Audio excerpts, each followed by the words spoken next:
All right, we're going to take a look at the fifth tool in the factoring toolbox, factoring by grouping. Don't forget the first four steps. Those are vitally important. You need to go through those first before you come to this last option. If none of those factor, none of the five steps work, then it's prime, and you would write down as prime or unfactorable or something of that particular nature. Prime is usually the word that we would use. Graphing is the last tool in the toolbox. It does not always work. This is for dealing with polynomials that have a degree 3, potentially higher. We're going to deal with degree 3 polynomials in order to get us to the next step that we need. We're always going to try to undistribute first. We're going to look for a difference of two squares. We're going to look for some difference of two cubes.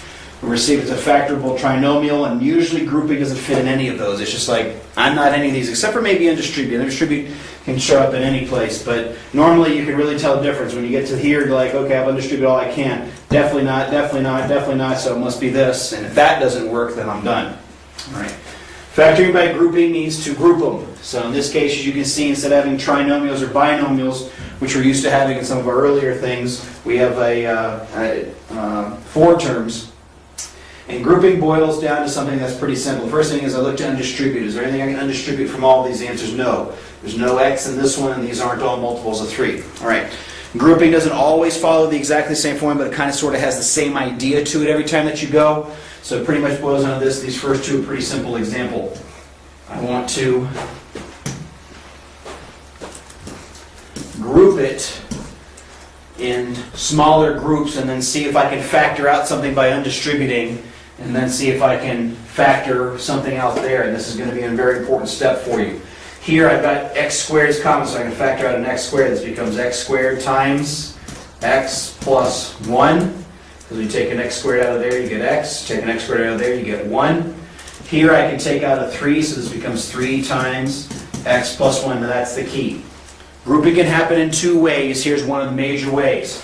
When I group out into smaller groups, I have a match in the set of parentheses. You have seen some examples of this already, but I want to make sure that this example comes into play. This is just a number. This is just like an x or just like a 3 or something of that nature. It is common. I now have two terms. I have one term here and one term here now all of a sudden from 4 terms. These two terms have something in common. They have the x plus 1. So I can undistribute the x plus 1. When I take the x plus 1 from here, I'm left with x squared. When I take the x plus 1 from here, I'm left with x squared plus 3. So it turns into this, x plus 1 times x squared plus 3. Never assume you're finished when you're factoring. Always go back and check again. Can I factor this? No. This is a linear term, so I'm done with it. This is a binomial term, and it does have a square, so I need to check. Is this a difference of two squares? No. Is this sum or difference of two cubes? No. Is there anything I can undistribute from either set of parentheses? No. So that this turns out to be the end. Now, the checking process comes into play just like it always does. Okay? I would go through and plug in a number here in order to see, if it works. I'm only going to do this one time. Just simply because of the time that it would cause the video to be. I hate when it does that. Anyway, I don't know why I can't move this. I don't want it here. Does it not move? There we go. All right. So now I'm going to plug the 3 in here. That's going to be, I'm going to have to do the part of this in my head, 27 plus 9 plus 9 plus 3. So that's 36, 45. This turns out to be 48. And then this one, plugging the 3, turns out to be 4 times 3 plus 3, which is 12, which also turns out to be 48. That ends up checking. Sorry, the calculator turned out to be useless. Right? So it does check in this situation, that situation. It doesn't guarantee what it does right. I've at least done correct steps to get to there. But at least lets me know there's a good chance that it is that I'm correct. Okay. I'm going to skip checking for the rest of the time here. It's required that you do it on your assignments. I'm trying to keep the link to the video that I'm going to be posting on the internet down. All right. Here, kind of a goofy looking thing, but it's obviously doesn't have anything you can factor from all of them. There are only A's here, B's there, and numbers there, so that can't be done. And then I go through all my other steps in the factoring process, none of them work, so I'm going to give grouping a shot. Well, you begin to start seeing these and how they're going to work together. Oh, these both have A's, these are both multiples of 4. Sorry, multiples of 3. So I group it like that. Now I gotta be careful, maybe we might get to one with a subtraction a little bit, we need to talk about that, but right now, even though it's kind of sort of bad notation, it's actually true, so I can just throw them in there. So I can factor out an a from here, that leaves me b minus 4. I can factor out a 3 from here, that leaves me b minus 4. Oh look, that's the goal of grouping, is to get that matching set of parentheses. I can now factor out the b minus 4, and left behind is a plus 3. And there's your answer. And again, I could check that with my regular checking process in order to verify that it's correct. All right. Second set of grouping. Not really a big deal. Just want to verify a few things. Is there something that's common to all the terms I'm going to undistribute? The answer is no. Now notice I have subtractions here this time. And it's okay to do this. Just make sure you remember that this is an addition of these two things. And so I like to throw that plus sign on there. That's a good idea. From here I can factor out an x squared. That leaves 2x plus 5.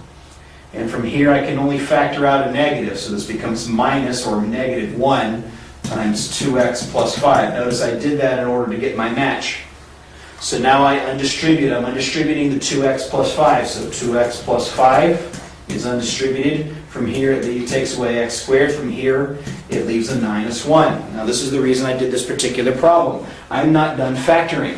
Though this part is done, this part is not. This is a difference of 2 squares. So I can factor it again. It becomes 2x plus 5 times x plus 1 times x minus 1. And that now ends up with 3 factors.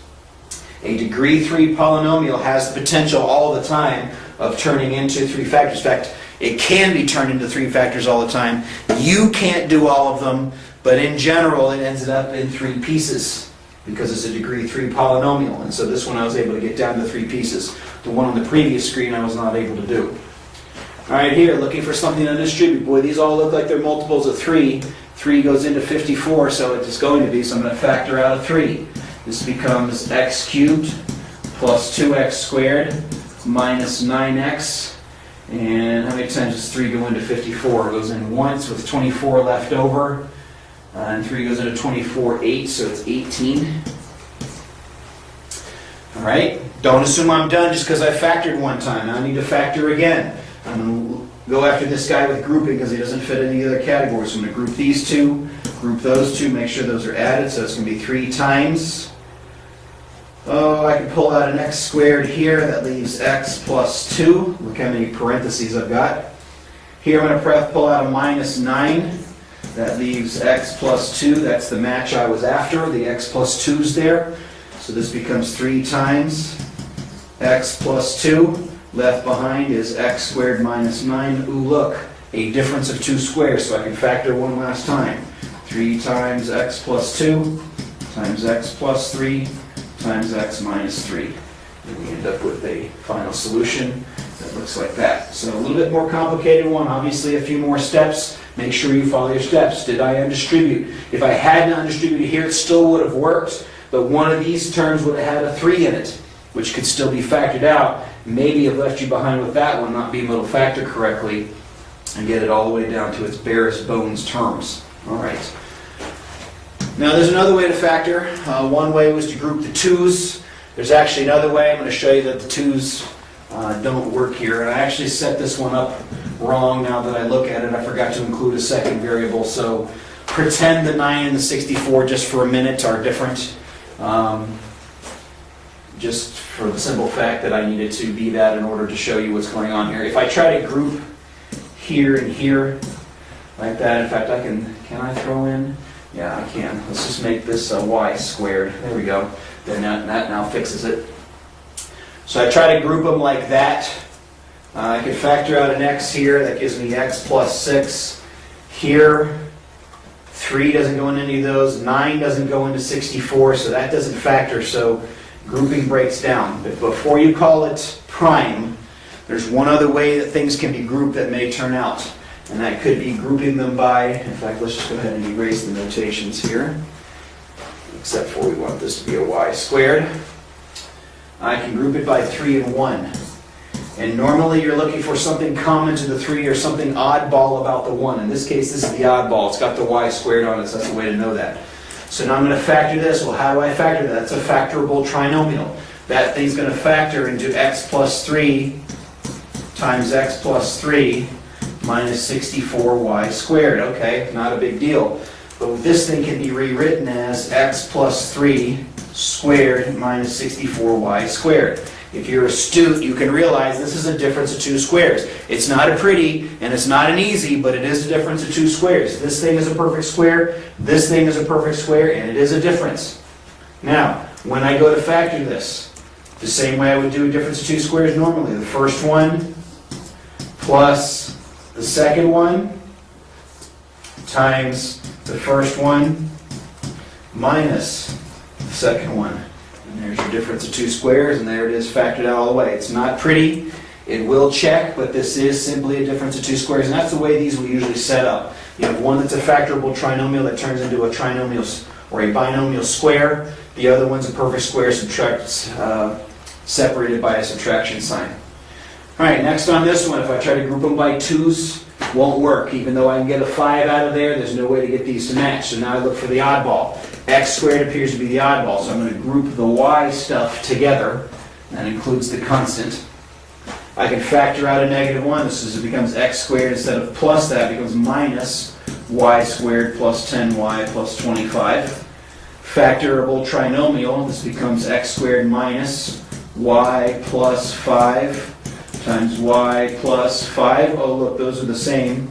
X squared minus y plus 5 squared. Hopefully you can recognize that's a difference of two squares. Yes, it's this thing squared is a perfect square. So then it's the first one plus the second one, and then the first one minus the second one plus minus. And there it is factored all the way. Now you could rewrite that without the parentheses. This could become x plus y plus 5 times x minus y minus 5 when you distribute that negative through. It's okay to leave it in that last step as well. I also don't mind it being left here either. Grouping, last tool in the toolbox. If this one doesn't work, then you probably have a prime on your hands. Till next time, see ya.